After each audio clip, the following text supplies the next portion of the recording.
I want you to watch this in full so that I can illustrate my point. I want to take a moment to speak about some of the comments that came in during open forum. I've been very open about my queer identity. My wife and I have 2 kids. I have a first grader who goes to school here. Queer people exist. We're here. We're going to continue to be here. And there's going to continue to be books in our community and in our schools reflecting our identity. I respect your religious beliefs. And also, as a queer person in a marginalized community, I would hope and expect solidarity. Muslim communities have been historically marginalized, and so have queer communities. And it is disappointing in St. Louis Park to have this come up. I don't have all the words. I'm thinking about my child. I'm thinking about what it would feel like for him if I said that having a book about a concept of 2 dads, he has 2 moms, is troubling.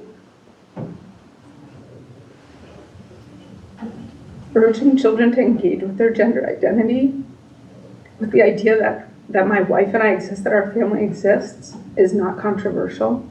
Limiting access for children to books is not going to protect them from the fact that I exist in this world and that my family exists in this world. So I'm willing to engage in this conversation, but understand I'm not going anywhere, my family's not going anywhere, and I hope that we can find solidarity. Because diversity and inclusion and equity are critical and foundational to this district. It's part of the reason I choose to live in this community. It's part of the reason I choose to serve on this board. I'm not going anywhere. And getting rid of books that talk about me and my family is not going to change that. And that's not what we're trying to do. So I want you to know what it feels like as a queer parent to sit here and listen to that, and to hear and to think about what my child's experience might be at school, to say that other children have to not be exposed to their family. Because you know what? He talks about it in circle time at school, or he should feel like he can. He presents our family in a picture of our family at school. He has 2 moms. He already gets made fun of for having 2 moms. We don't need to talk about excluding books from our schools that reflect that identity. And so I'm going to leave it at that, but that was very difficult. I understand and appreciate the respect that you tried to show, but I want you to understand how that is received as a queer person on this board, a queer mom with kids in the school. And we're not trying to do that. And we respect everyone, like we said. We're just trying to protect our kids, and we believe in our religion, and we're going to stick to that. I'm not going to engage with Yeah. right now. This is not the forum. Thank you very much. Respectfully add on that. I would love to just add without having her Can we, feel like she's well, being attacked. can we have a conversation after? This is not the time for a back and forth.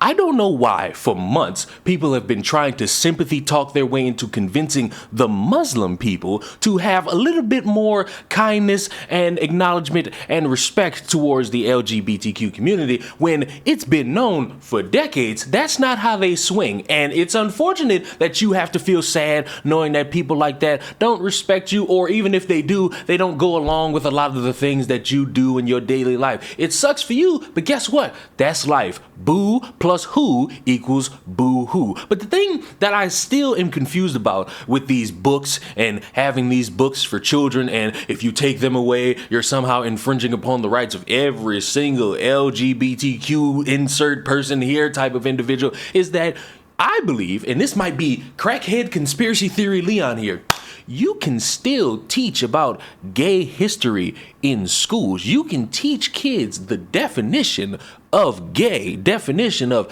lesbian, the definition of a queer, the definition of a transgender. You can do that without specific types of imagery that is put in some of these books. Do I think it's every single book? No. But there is some language in some of these books along with imagery that is not kid friendly. Oh look, another obscene book being distributed to children. Up your bum, you have a prostate gland, which feels nice when massaged. The is also sensitive and responds to being played with. So after she's giving a tutorial on sexual pleasure, she also instructs kids to be creative when they explore. Now the author is encouraging kids to get online, where they're at most risk for sexual exploitation. Intentionally using these quotes is to encourage kids to go online and meet other adults for sex. I've used Grindr. The advantages are that you can get what you want quickly. The downside is that it's the same people repeatedly, so it can get boring very quickly. The benefits are obvious: quick, easy, and uncomplicated. It goes on to say, I've met a lot of interesting people through sex, encouraging kids to have transactional, high-risk with adults on an adult website. This isn't just grooming anymore. This is encouraging kids to become active with adults. This is sexual enticement of minors. This is promoting. Now the author is giving a blowjob tutorial to the younger audience this book was intended for, saying that it's more about sliding your mouth up and down the shaft of his. Want to know a secret? Straight people have all the time too. Straight men like stuff up their bums just as much as gay ones. Isn't a gay thing. Women can pleasure each other in a variety of fun ways. The really does like being licked and kissed.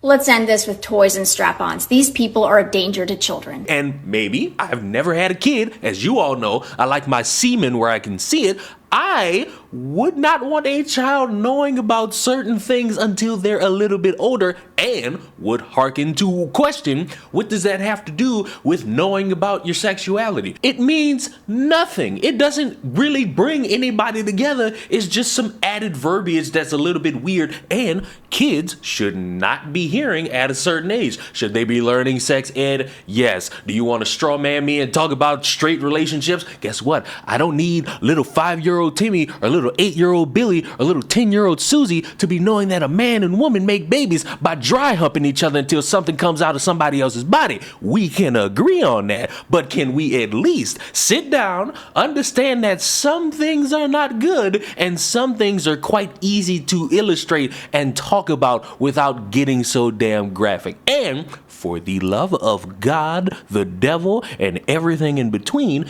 can we stop with the weird sympathy expectation talk, trying to hope people just go along with your daily life? I'm sorry. A lot of you watching this live different lives, and if you all interacted with one another, you'd be saying, I don't really agree with what you're doing right now. Oh my God, you're cooking rice for Thanksgiving? Oh man, I can't get along with that. Oh my God, chicken instead of a turkey? Oh no, we can't do that here. You're all different. Expecting everybody to just agree and go along with it is Disneyland thing, and nobody wants to go to Disneyland because Disney World is the better place. Subscribe to the channel. I will see you all in the next one. Goodbye.